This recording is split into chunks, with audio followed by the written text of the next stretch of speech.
What is up, everybody? This is Brian, the Toyota guy over here at Fred Anderson Toyota, and I figured it's time for me to do a bit of a State of the Union, if you will. I want to kind of talk about some of the cars that we've got here on the lot, as well as kind of how the allocation process has been working for Toyota. We're currently in the first week of March of 2025, and I feel like this is an important video to kind of share with you guys, because while we are a couple of years out of the COVID craze and the microchip shortage and all of that, we are still dealing with a few inventory shortfalls, I guess I would probably explain it like, that can make it kind of difficult if you are shopping for a new Toyota. There are some cars that are really easy to get, and there are some cars that are still really difficult, next to impossible to get. And especially now that we're kind of going back into a new and used car market where there's more discounts and rebates showing up at most manufacturers. Toyota is one of the ones that is still kind of stuck in the past. Well, not really stuck in the past, they've always kind of been this way, but it's a lot harder to get a discount or a deal on a Toyota than it is with other brands right now. And that can be kind of frustrating, both as a salesperson and as a customer, because if you're a customer and you're cross-shopping different brands, and you've looked at a Kia, and you've looked at a Nissan, and you've looked at a Ford, and all those guys have told you they can do $3,000, $4,000, $5,000 off, then you come to look at Toyota, and Toyota says, no, we can only do this, we can only do that. I want to kind of explain a little bit on why that is, and some of the cars that you can get deals on, and some of the ones that it's just not even really worth trying, honestly, both for you to try to get it and for me to even try to ask my manager as well. So I want to preface that I work over here in Asheville Toyota. This is Western North Carolina dealerships. That means we are part of the Southeast Toyota dealership district, if you will. And I bring that up because there are some slight minor differences between the different districts, especially between Southeast Toyota, Gulf States, and the greater part of the Toyota area. I forget the name of that, the bigger area. But regardless, there's going to be different packages here in the Southeast. There's going to be some different promotions that are in the Southeast. Some are better, some are worse. So just kind of keep that in mind. So at least what I'm talking about is specific to our market here. It may have some differences on availability, specifically on some of these cars in different areas. So let's go ahead and talk about it. Real quick, I want to add, I want to refer to one of my older videos that I made. I've talked about the allocation process before, somewhat in detail. So if you've not seen that video, I will link to it in the comments down below. Go back and check that out, because I think it'll help you out with some context for what we're talking about here. All right, so what I want to talk about here is what it looks like at a fairly decent sized Toyota dealership. If you were to show up on the lot, if you have not done any online shopping, if you're just kind of browsing around, kicking tires, not sure what you want to do, this is a pretty good representation of what the inventory stocking kind of looks like. Now, again, we're in the western part of North Carolina, some more in the mountains. We tend to get a few more trucks and four-wheel drive vehicles here than maybe some others will. We'll get in ratio, and sometimes that means we don't get as many maybe Priuses or something like that in the past as maybe like in a metro area. Typically, we sell about 250 or so new cars every single month, and about the same in pre-owned. So that's why I say we're kind of like a medium to large size dealer. I know there's some that are doing 400, 500 a month just out of one department, but that's more of the exception, not the rule. But what you can kind of see right here is we have a lot more inventory now than we've had in the past, and that's what I'm really happy to report. Is more inventory is always good, and there's in certain areas there's a little bit of a depth in the inventory. For right now, you're going to see there's a lot of the same stuff. Like right now, there's going to be a lot of trucks. There's a lot of Tacomas and Tundras, but you can see we have several of here. For some reason at our store, we are not getting as many of the Tundra hybrids right now, unless it's like a high-end, like a Capstone or 1794 or a Pro or something like that. But if it's like a run-of-the-mill off-road package or limited, we're just not getting as many of those. Now, we are getting a pretty wide selection of the hybrid Tacomas, the iForce Max there, so that's good. But what I have right here, this lineup is some of our old age inventory. So these are going to be some leftover 24s and things like that. And you can see at our store, speaking of discounts, we'll go ahead and talk about it. Tacomas and Tundras, that is probably like the one vehicle that I would recommend, even as a salesperson, that if you want to get a good deal on a vehicle, these are the ones that come in and beat us up over.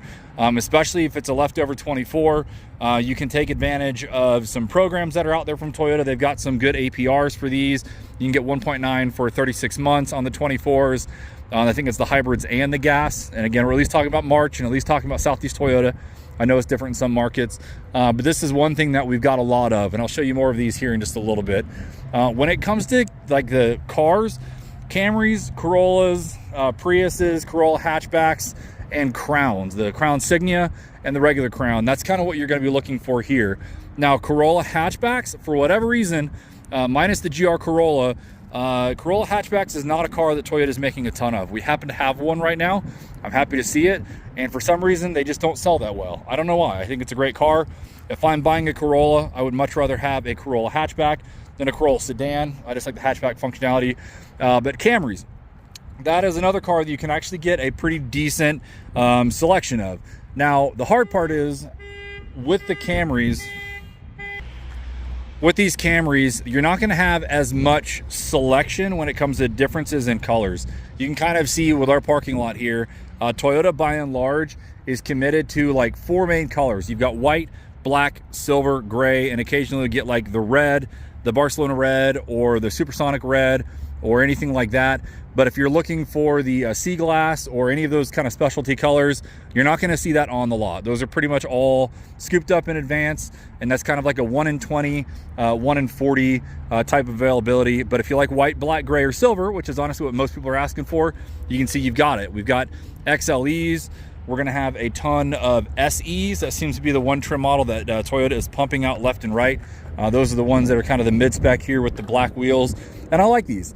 You've got a good enough selection now where you can get, you know, sunroof, you know, hard top. You can see this XLE is a panoramic sunroof as well. So this is another car that I feel pretty confident recommending that, you know, if you're not super picky on like the color or the packages, you know, like a fully spec'd out, you know, XLE with all the packages, or XSE with all the packages, these are a pretty good one to shop for. Interestingly enough, this is a special edition Corolla for this year. They used to have the Corolla Apex, and this one's called the FX.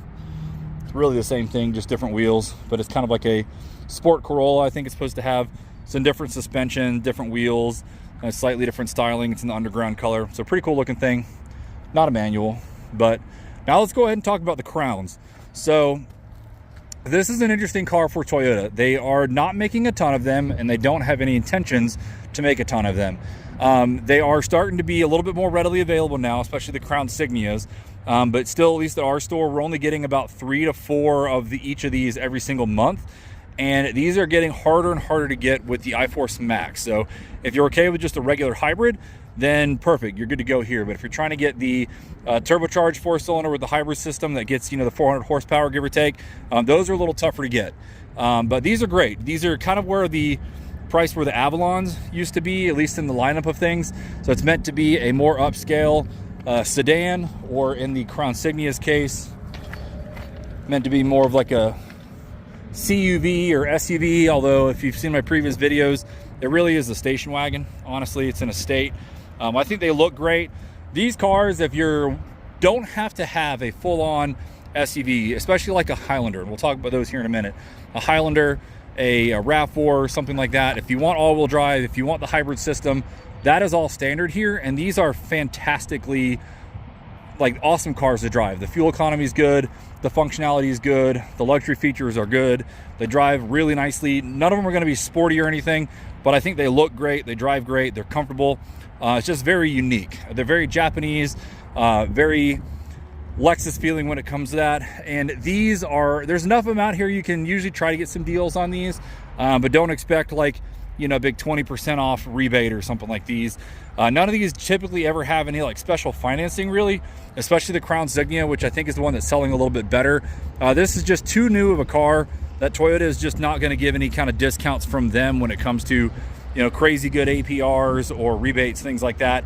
So just don't expect that. Now this Highlander hybrid right here is actually what made me want to even make this video today. These Highlander hybrids and the Highlander gas models have become practically impossible to find and buy. Pretty much each store, if you're lucky, gets about 2 or 3 of these a month. This is a limited, but this year they have the 25th anniversary, which you can see right here on the tailgate, and they still do make the regular limited Highlander, in the hybrids at least, but by and large, at least from what I've seen so far this year, these 25th anniversary are the ones that are shipping, and they generally only have a couple colors from what I've seen. They do have special wheels, which I think look really good, and then they have kind of a special interior with the brown, kind of a unique thing. But these in general, unfortunately in the past, these were pretty easy to get. Nowadays, they are next to impossible to get. So if you're trying to get a Highlander and if you're trying to get a deal on one, it's just not gonna happen. These have a several week to several month wait. So Priuses are a lot easier to get now than they have ever been in the last like 3, 4, 5 years. And strangely enough, we could not get Priuses for the longest time, especially through COVID and the microchip shortage. And we certainly couldn't get the plug-in hybrids, or what they used to call the primes. They've changed the naming on them now. But now you can actually see we've got a pretty good selection of different models on these. I actually have a couple primes sitting here, a couple of these at least somewhere. I'm looking for the plug, but now I've got a couple plug-in hybrids that are here right now. And that's huge, because back in the day, we used to get phone calls almost every single day saying, hey, I'm looking for a Prius Prime, and we just had to say for months and for years that we couldn't get them. Same thing even just with regular Priuses. There was a bit of a gap between the previous body style and this body style, and there always is a gap for Toyota when they have a new model, especially an all-new design like this, and we just couldn't get them. And now we've got them. They're actually starting to fill up on the lots.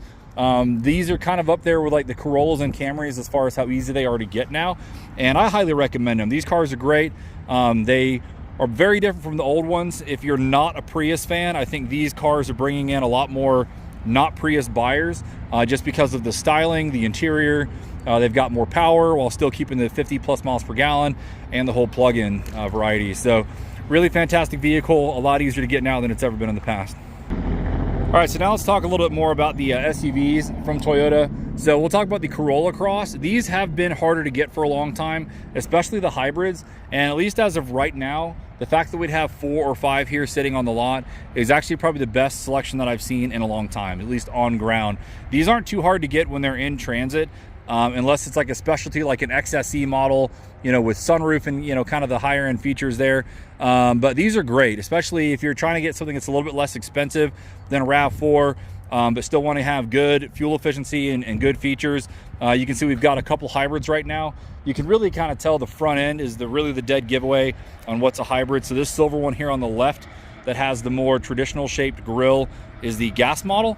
And then this one beside it on the right side that has the more sporty grille, where it's a bit more wide open on the bottom, that one's the hybrid. You can see the whole grille where the Toyota logo is, all that's different. So it's kind of the easy way if you're trying to spot one of these in the lot on what's a hybrid and what's not. That's the easy way to kind of tell.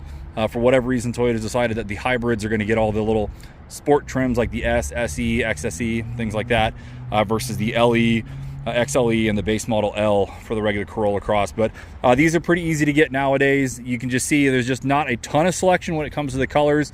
So if you only have 4 to 5 to choose from, that's about as good as it gets.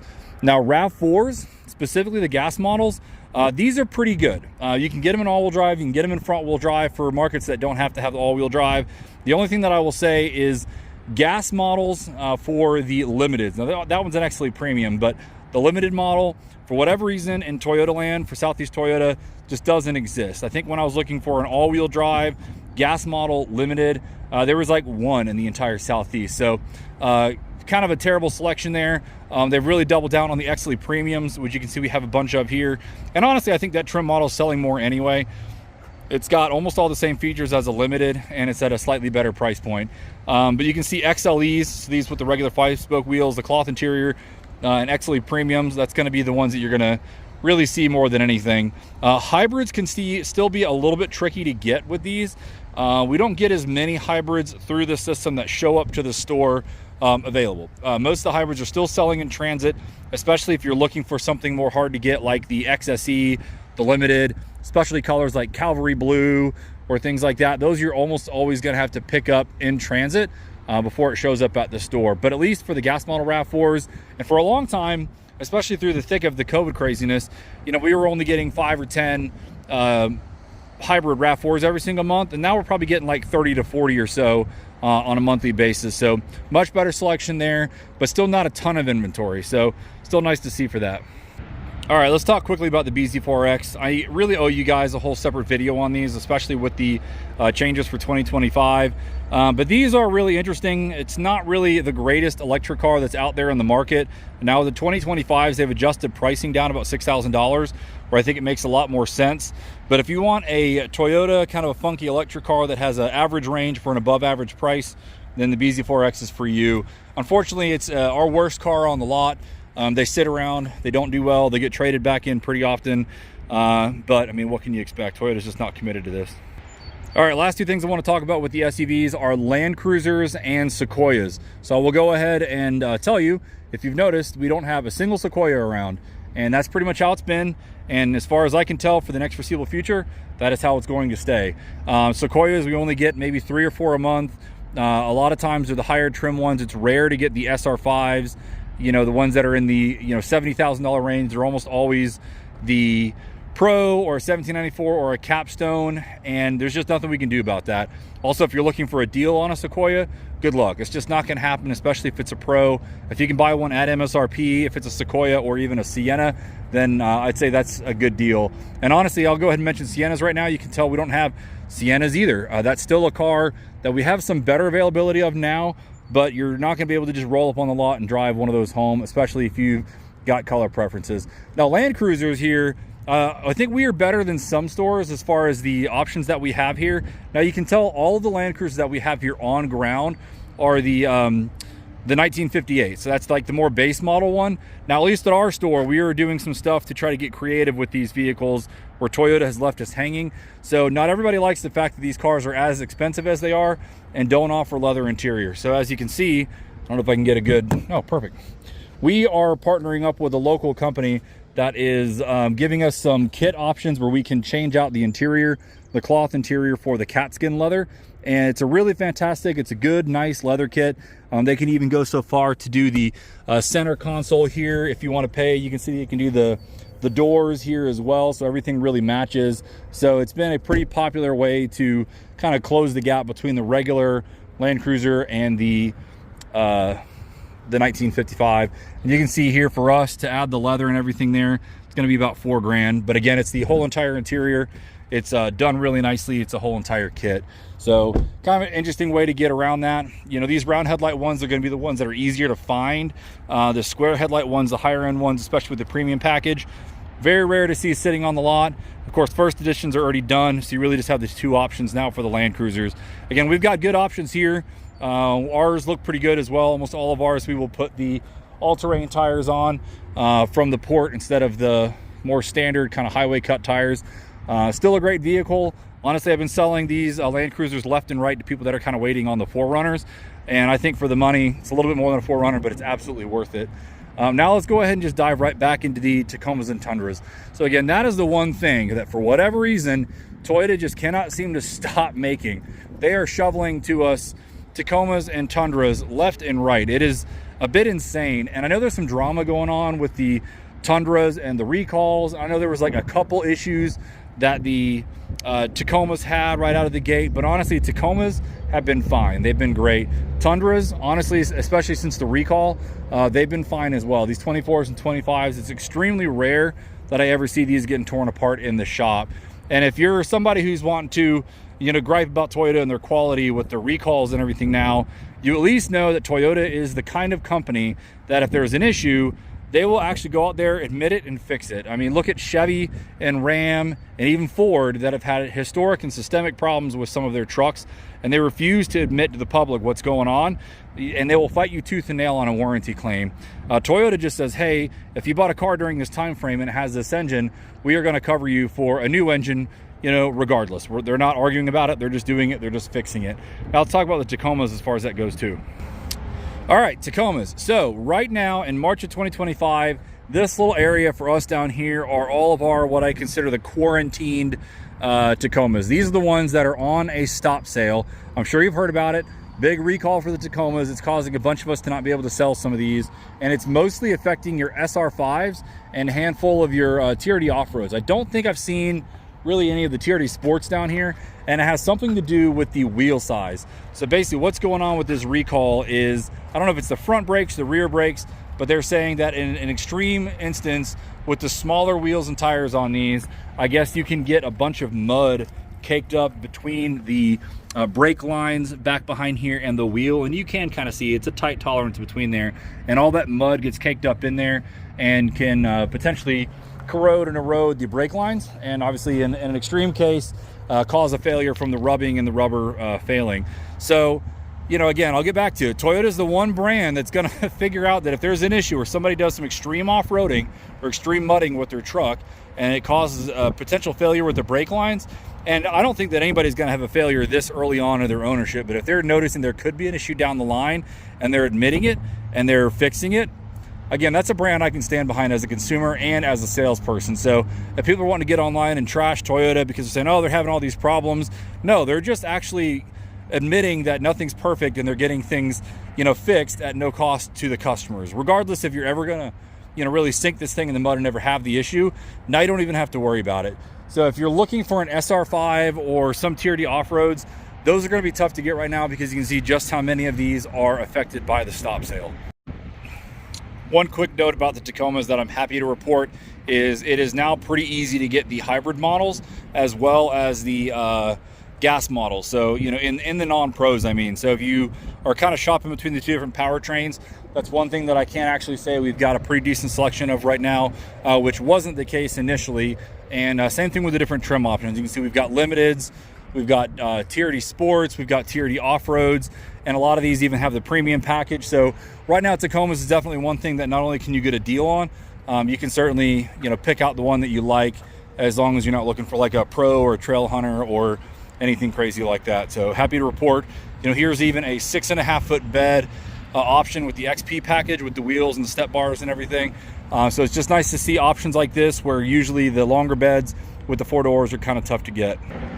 On the other end of the spectrum on the Tacomas, I am so happy to start to see these base model SRs, the steel wheel package trucks out there, because when everybody complains they don't make a cheap truck anymore and they just want something to ride around with the trash, this is what you really need. I mean, this is the same powertrain as what's in the normal trucks. I mean, they're technically a little bit detuned on the SRs, but still the same engine, so you don't have to worry about getting a, you know, naturally aspirated 4-cylinder that has no power like the older Tacomas used to. This is still a 4-wheel drive vehicle with a 6.5 foot bed, and since they no longer have the rear seats in these, what they've done is they've just allowed for a lot more room. You know, you don't have any doors you can open anymore. They've allowed for a lot more room for storage here in the back, for keeping bags or tools or whatever. And you can see you've got all these special racks and pockets and little trays that you can use for this passenger seat. So great for a work truck. Also great for just a cheap little runaround 4x4 as well. So highly recommend these. All right, so now I'm just going to talk briefly about some of our most recent allocations and kind of what the breakdown has been on what's been coming now that you've seen what's on the lot.